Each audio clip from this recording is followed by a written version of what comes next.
कहानियों की श्रृंखला में आइए सुनते हैं मुंशी प्रेमचंद्र की लिखी हुई कहानी आप बीती। प्रायः अधिकांश साहित्य सेवियों के जीवन में एक ऐसा समय आता है जब पाठकगण उनके पास श्रद्धा पूर्ण पत्र भेजने लगते हैं। कोई उनकी रचना शैली की प्रशंसा करता है, कोई उनके सद्विचारों पर मुग्ध हो जाता है। लेखक को भी इन दिनों में यह सौभाग्य प्राप्त है। ऐसे पत्रों को पढ़कर उसका हृदय कितना गदगद हो जाता है, इसे किसी साहित्य सेवी से ही पूछना चाहिए। अपने फटे कंबल पर बैठा हुआ वह गर्व और आत्मगौरव की लहरों में डूब जाता है। भूल जाता है कि रात को गीली लकड़ी से भोजन पकाने के कारण सिर में कितना दर्द हो रहा था। खटमलों और मच्छरों ने रात भर कैसे नींद हराम कर दी थी। मैं भी कुछ हूँ, यह अहंकार उसे एक क्षण के लिए उन्मत्त बना देता है। पिछले साल सावन के महीने में मुझे एक ऐसा ही पत्र मिला। उसमें मेरी क्षुद्र रचनाओं की दिल खोल कर दाद दी गई थी। पत्र प्रेषक महोदय स्वयं एक अच्छे कवि थे। मैं उनकी कविताएं पत्रिकाओं में अक्सर देखा करता था। यह पत्र पढ़कर फूला न समाया। उसी वक्त जवाब लिखने बैठा। उस तरंग में जो कुछ लिखा गया इस समय याद नहीं। इतना जरूर याद है कि पत्र आदि के अंत तक प्रेम के उद्गारों से भरा हुआ था।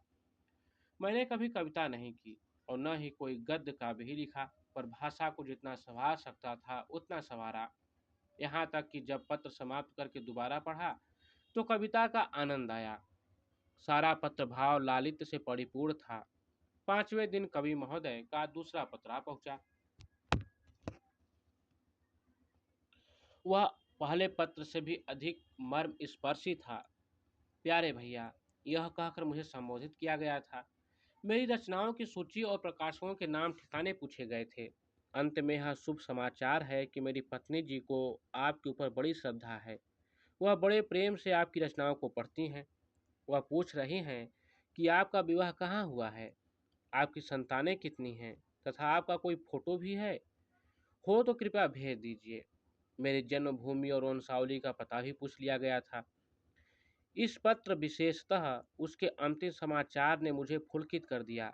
यह पहला ही अवसर था कि मुझे किसी महिला के मुख से, चाहे वह प्रतिनिधि द्वारा ही क्यों न हो, अपनी प्रशंसा सुनने का सौभाग्य प्राप्त हुआ। गरूर का नशा छा गया। धन्य है भगवान, अब रमणिया भी मेरे कृत्य की सराहना करने लगी। मैंने तुरंत उत्तर लिखा। जितने कड़प्रिय शब्द मेरी स्मृति के कोष में थे सब खर्च कर दिए। मैत्री और बंधुत्व से सारा पत्र भरा हुआ था। अपनी वंशावली का वर्णन किया। कदाचित मेरे पूर्वजों का ऐसा कीर्तिगान किसी भाट ने भी न किया होगा। मेरे दादा एक जमींदार के कारिंदे थे। मैंने उन्हें एक बड़ी रियासत का मैनेजर बतलाया। अपने पिताजी को जो एक दफ्तर में क्लर्क थे उस दफ्तर का प्रधानाध्यक्ष बना दिया, और काश्तकारी को जमींदारी बना देना तो साधारण सी बात थी। अपनी रचनाओं की संख्या तो न बढ़ा सका, पर उनके महत्व, आदर और प्रचार का उल्लेख ऐसे शब्दों में किया जो नम्रता की ओट में अपने गर्व को छिपाते हैं। कौन जानता है कि बहुधा तुच्छ सा अर्थ उससे विपरीत होता है और दीन के माने कुछ और ही समझ जाते हैं। स्पष्ट से अपनी बड़ाई कहना उच्छृंखलता है, मगर सांकेतिक शब्दों में आप इसी काम को बड़ी आसानी से पूरा कर सकते हैं। खैर, मेरा पत्र समाप्त हो गया और तत्क्षण लेटर बॉक्स के पेट में पहुंच गया। इसके बाद 2 सप्ताह तक कोई पत्र न आया। मैंने उस पत्र में अपनी गृहिणी की ओर से भी दो चार समयोचित बातें लिख दी थी। आशा थी घनिष्ठता और भी घनिष्ठ होगी। कहीं कविता में मेरी प्रशंसा हो जाए तो क्या पूछना, फिर तो साहित्य संसार में मैं ही नजर आऊं। इस चुप्पी से कुछ निराशा होने लगी, लेकिन इस डर से कि कहीं कवि जी मुझे मतलबी अथवा सेंटिमेंटल न समझ ले और कोई पत्र न लिख सका। अश्विन का महीना था। तीसरा पहर। रामलीला की धूम मची हुई थी। मैं अपने एक मित्र के घर चला गया था। ताश की बाजी हो रही थी। सहसा एक महाशय मेरा नाम पूछते हुए आए और मेरे पास की कुर्सी पर बैठ गए। मेरा उनसे कभी का परिचय न था। सोच रहा था यह कौन आदमी है और यहाँ कैसे आया। यार लोग उन महाशय की ओर देखकर आपस में इशारेबाजियां कर रहे थे। उनके आकार प्रकार में कुछ नवीनता अवश्य थी। श्याम वर्ण, नाटा दिल, मुख पर चेचक के दाग, नंगा सिर, बाल सवारे हुए, सिर्फ सादी कमीज, गले में फूलों की माला, पैर में फूल बूट और हाथ में एक मोटी सी पुस्तक। मैंने विस्मित होकर पूछा। उत्तर मिला, मुझे उमापति नारायण कहते हैं। मैं उठकर उनके गले से लिपट गया। यह वही कवि महोदय थे जिनके कई प्रेम पत्र मुझे मिल चुके थे। कुशल समाचार पूछा, पान इलायची से खातिर की। फिर पूछा, आपका आना कैसे हुआ? उन्होंने कहा, मकान पर चलिए तो सब वृतांत कहूँगा। मैं आपके घर गया था, वहाँ मालूम हुआ आप यहाँ हैं। पूछता हुआ चला आया। मैं उमापति जी के साथ घर चलने को उठ खड़ा हुआ। जब वह कमरे के बाहर निकल गए तो मेरे मित्र ने पूछा, यह कौन साहब है? मैंने कहा, मेरे एक नए दोस्त हैं। मित्र ने कहा, जरा इनसे होशियार रहिएगा, मुझे तो उचक्के से मालूम होते हैं। मैंने कहा, आपका अनुमान गलत है। आप हमेशा आदमी को उसकी सच धज से परखा करते हैं, पर मनुष्य कपड़ों से नहीं, हृदय में रहता है। मित्र ने कहा, खैर, ये रहस्य की बातें तो आप जाने, मैं आपको आगाह किए देता हूँ। मैंने इसका कुछ जवाब नहीं दिया। उमापति जी के साथ घर पर आया, बाजार से भोजन मंगवाया। फिर बातें होने लगी। उन्होंने मुझे अपनी कई कविताएं सुनाई। स्वर बहुत सरस और मधुर था। कविताएं तो मेरी समझ में खाक न आई, पर मैंने तारीफों के पुल बांध दिए। झूम झूम कर वाह वाह करने लगा, जैसे मुझसे बढ़कर कोई काव्य रसिक संसार में न होगा। संध्या को हम रामलीला देखने गए। लौटकर उन्हें फिर भोजन कराया। अब उन्होंने अपना वृत्तांत सुनाना शुरू किया। इस समय वह अपनी पत्नी के लिए कानपुर जा रहे थे। उसका मकान कानपुर में ही है। उनका विचार है कि एक मासिक पत्रिका निकाले। उनकी कविताओं के लिए एक प्रकाशक 1,000 रुपये देता है, पर उनकी इच्छा तो यह है कि उन्हें पहले पत्रिका में क्रमशः निकाल कर फिर अपने ही लागत से पुस्तकाकार छपवाएं। कानपुर में उनकी जमींदारी भी है, पर वह साहित्यिक जीवन व्यतीत करना चाहते हैं। जमींदारी से उन्हें घृणा है। उनकी स्त्री एक कन्या विद्यालय में प्रधान अध्यापिका है। आधी रात तक बातें होती रही। अब उनमें से अधिकांश याद नहीं है।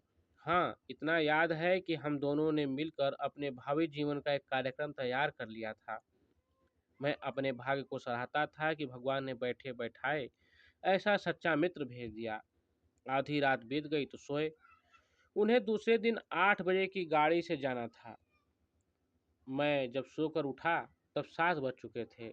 उमापति जी हाथ मुंह धो तैयार बैठे थे। बोले, अब आज्ञा दीजिए, लौटते समय इधर ही से जाऊंगा।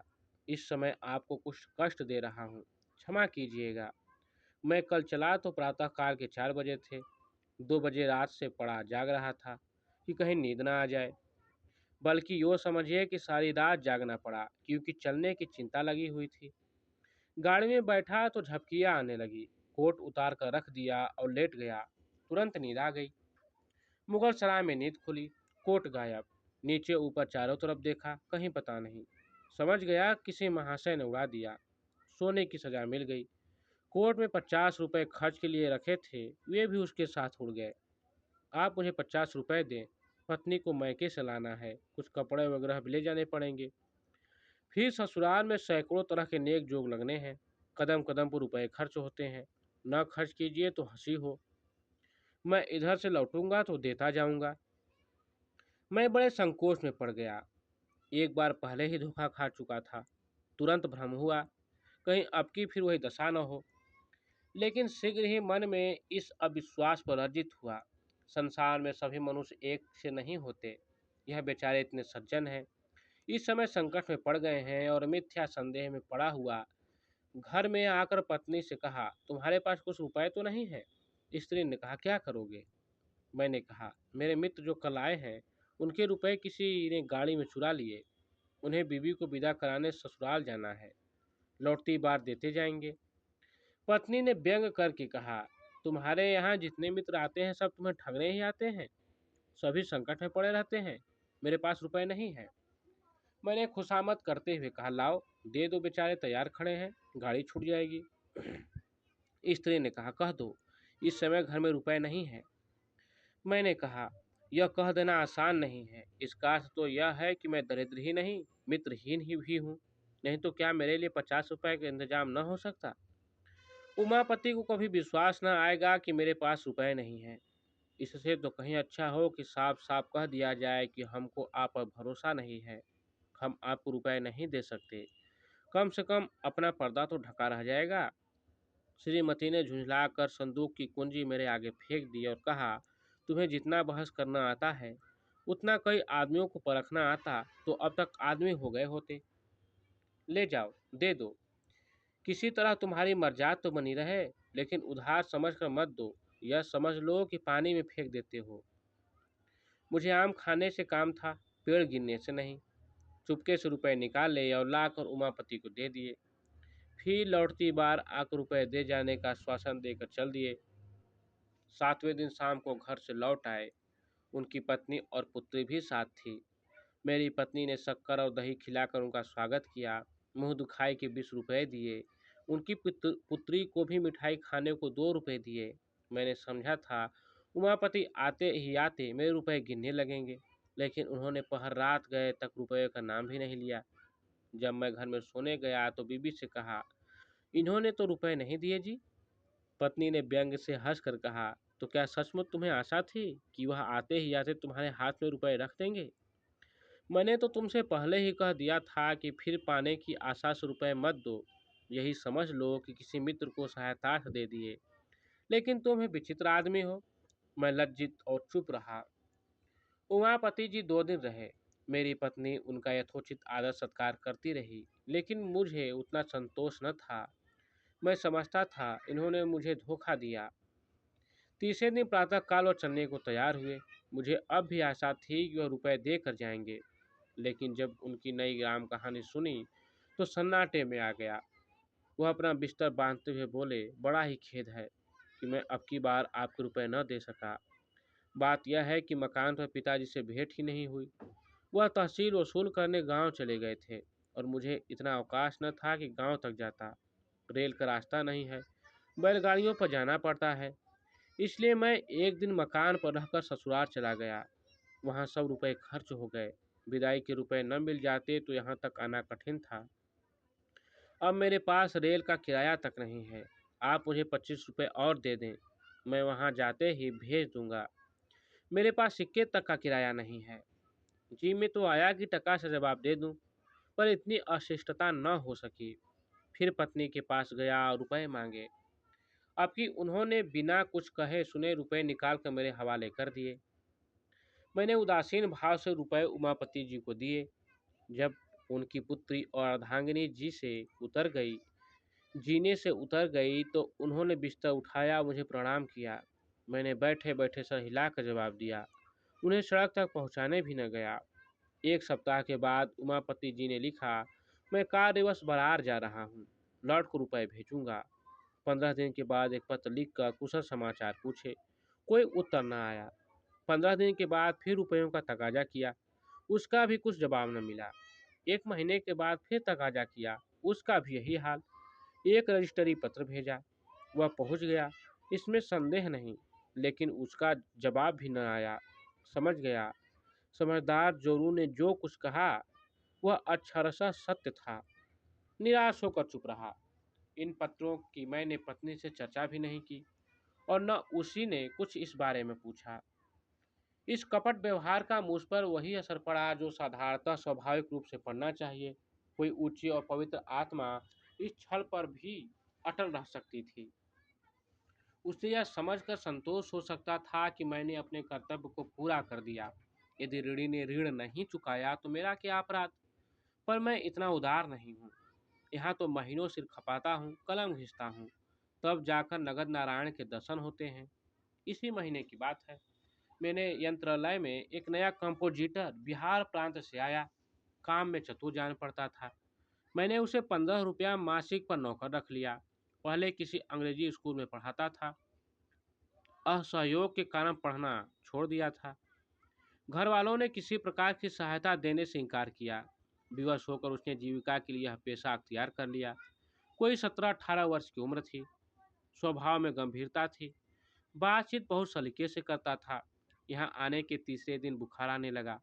2-4 दिन तो ज्यों त्यों करके काटे, लेकिन जब बुखार न छूटा तो घबरा गया। घर की याद आई, और कुछ न सही घर वाले क्या दवा दर्पण भी न करेंगे। मेरे पास आकर बोला, महाशय मैं बीमार हो गया हूँ। आप कुछ रुपए दे दें तो घर चला जाऊँ। वहाँ जाते ही रुपए का प्रबंध करके भेज दूँगा। वह वास्तव में बीमार था। मैं उससे भली-भाँति परिचित था। यह भी जानता था कि यहाँ रहकर कभी स्वास्थ्य लाभ नहीं कर सकता। उसे सचमुच सहायता की ज़रूरत थी, पर मुझे शंका हुई कि कहीं यह भी रुपए हजम न कर जाए।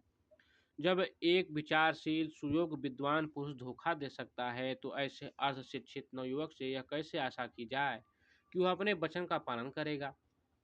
मैं कई मिनट तक घोर संकट में पड़ा रहा। अंत में बोला, भाई, मुझे तुम्हारी दशा पर बहुत दुख है, मगर मैं इस समय कुछ न कर सकूंगा। बिल्कुल खाली हाथ हूँ। खेद है। यह कोरा जवाब सुनकर उसकी आंखों से आंसू गिरने लगे। वह बोला, आप चाहें तो कुछ न कुछ प्रबंध अवश्य कर सकते हैं। मैं जाते ही आपके रुपए भेज दूंगा। मैंने दिल में कहा, यहाँ तुम्हारी नीयत साफ है, लेकिन घर पहुंचकर भी यही नीयत रहेगी, इसका क्या प्रमाण है? नीयत साफ रहने पर भी मेरे रुपए दे सकोगे या नहीं, यह कौन जाने। कम से कम तुमसे वसूल करने का मेरे पास कोई साधन नहीं है। प्रकट में कहा, इसमें मुझे कोई संदेह नहीं है, लेकिन खेद है कि मेरे पास रुपए नहीं हैं। हाँ, तुम्हारी जितनी तनख्वाह निकलती हो वह ले सकते हो। उसने कुछ जवाब नहीं दिया। किम कर्तव्य विमूढ़ की तरह एक बार आकाश की ओर देखा और चला गया। मेरे हृदय में कठिन वेदना हुई, अपनी स्वार्थपरता पगलानी हुई, और अंत में मैंने जो निश्चय किया था उसी पर स्थिर रहा। इस विचार से मन को संतोष हो गया कि ऐसा कहाँ का धनी हूँ जो यूं रुपए पानी में फेंकता फिरूं। यह है उस कपट का परिणाम जो मेरे कवि मित्र ने मेरे साथ किया। मालूम नहीं आगे चलकर इस निर्बलता का क्या फल निकलता, पर सौभाग्य से उसकी नौबत न आई। ईश्वर ने मुझे इस अपयश से बचाना मंजूर था। जब वह आंखों में आंसू भरे मेरे पास से चला, तो कार्यालय के क्लर्क पंडित पृथ्वीनाथ से उसकी भेंट हो गई। पंडित जी ने उससे हाल पूछा। पूरा वृतांत सुन लेने पर बिना किसी आगा पीछा के उन्होंने 15 रुपये निकाल कर उसे दे दिए। ये रुपए उन्हें कार्यालय के मुनीम से उधार लेने पड़े। मुझे यह हाल मालूम हुआ तो हृदय के ऊपर से एक बोझ सा उतर गया। अब वह बेचारा मजे से अपने घर पहुंच जाएगा। यह संतोष मुक्त ही में प्राप्त हो गया। कुछ अपनी निष्ठा पर लज्जा भी आई। मैं लंबे लंबे लेखों में दया, मनुष्यता और सद्व्यवहार का उपदेश दिया करता था, पर अवसर पड़ने पर साफ जान बचाकर निकल गया। और यह बेचारा क्लर्क, जो मेरे लेखों का भक्त था, इतना उदार और दयाशील निकला। गुरु गुड़ ही रहे, चेला शक्कर हो गए। खैर, उसमें भी एक व्यंग्यपूर्ण संतोष था कि मेरे उपदेशों का असर मुझ पर न हुआ, न सही दूसरों पर तो हुआ। चिराग के तले अंधेरा रहा तो क्या हुआ, उसका प्रकाश तो फैल रहा है। पर कहीं बेचारे को रुपए न मिले, और शायद ही मिले, इसकी बहुत कम आशा है। तो खूब छकेंगे। हजरत को आड़े हाथे लूंगा। किंतु मेरी यह अभिलाषा पूरी न हुई। 5 दिन रुपए 5वें दिन रुपए आ गए। ऐसी और आंखें खोल देने वाली यातना मुझे और कभी नहीं मिली थी। खैरियत यही थी कि मैंने इस घटना की चर्चा स्त्री से नहीं की थी, नहीं तो मुझे घर में रहना भी मुश्किल हो जाता। उपर्युक्त वृतांत लिखकर मैंने एक पत्रिका में भेज दिया। मेरा उद्देश्य केवल यह था कि जनता के सामने कपट व्यवहार के कुपरिणाम का एक दृश्य रखूं। मुझे स्वप्न में भी आशा न थी कि कोई प्रत्यक्ष फल निकलेगा। इसी से अब चौथे दिन अनायास मेरे पास 75 रुपये का मनी ऑर्डर पहुंचा, तो मेरे आनंद की सीमा न रही। प्रेषक वही महाशय थे, उमापति। कूपन पर केवल क्षमा लिखा हुआ था। मैंने रुपए लेकर पत्नी के हाथों में रुपए रख दिए और कूपन दिखलाया। उसने अनमने भाव से कहा, इन्हें ले जाकर यत्र से अपने संदूक में रखो। तुम ऐसे लोभी प्रकृति के मनुष्य हो, यह मुझे आज ज्ञात हुआ। थोड़े से रुपए के लिए किसी के पीछे पंजे झाड़ कर पड़ जाना सज्जनता नहीं है। जब कोई शिक्षित और विनयशील मनुष्य अपने वचन का पालन न करे, तो यही समझना चाहिए कि वह विवश है। विवश मनुष्य को बार बार तकाजों से लज्जित करना भरमंसी नहीं है। कोई मनुष्य जिसका सर्वथा नैतिक पतन नहीं हो गया है, यथाशक्ति किसी को धोखा नहीं देता। इन रुपयों को मैं तब तक अपने पास नहीं रखूंगी जब तक उमापति का कोई पत्र नहीं आ जाएगा कि क्यों रुपए भेजने में इतना विलम्ब हुआ। पर इस समय में मैं ऐसी उदार बातें सुनने को तैयार न था। डूबा हुआ धन मिल गया, इसकी खुशी से फूला न समाता था। आप सुन रहे थे मुंशी प्रेमचंद जी की लिखी हुई कहानी आप बीती।